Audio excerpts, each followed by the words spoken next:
The 25th of September is the 80th anniversary of the major bombing raid on the Bristol aircraft factory. Even before the outbreak of war, the Luftwaffe had started the process of intelligence gathering because of Bristol's docks, chemical industries, and particularly the Bristol Aircraft Company. Targets were identified via the purchase of the 1938 Ordnance Survey map and aerial reconnaissance. BAC's chief engineer, Lloyd Fedden, was even invited to Germany to receive an aeronautical award in 1937 and probably to have his ideas analysed. At the outbreak of war, Bristol still felt a safe city, as it was beyond the range of bombers based in Germany. However, as the German army invaded northern France, the city came into range.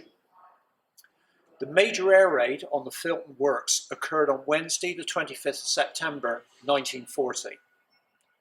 The raid was meticulously planned, and reconnaissance flights on the 21st and 23rd showed that Filton was unguarded and no fighter defences were present. This is one of the reconnaissance photographs taken for the raid. It clearly shows the aircraft works and the engine works outlined in red as target areas. The cross you can see in the middle of the photograph are the local railway lines, which were used as a navigation marker by the Luftwaffe.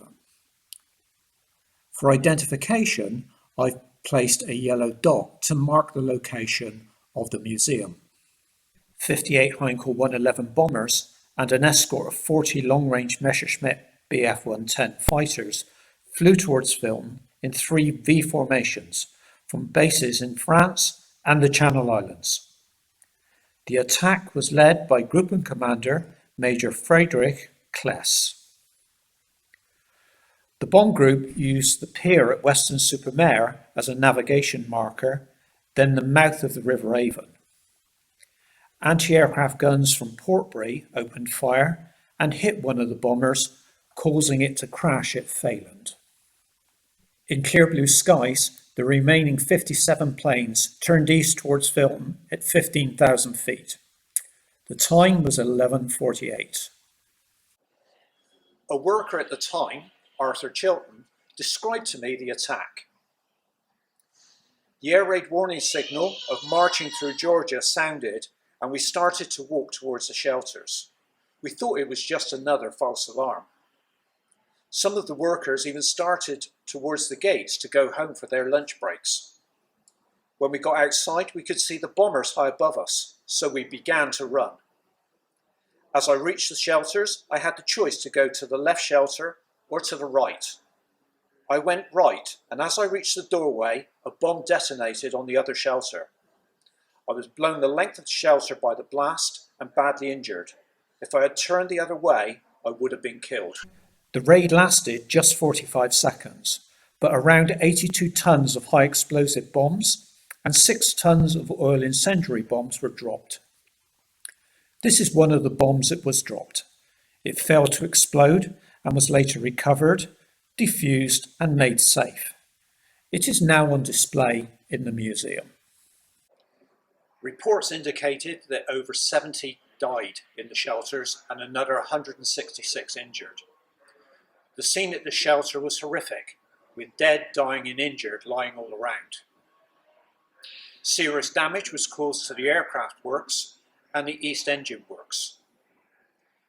8 newly built aircraft were destroyed on the runway, including 2 valuable Beaufighter prototypes.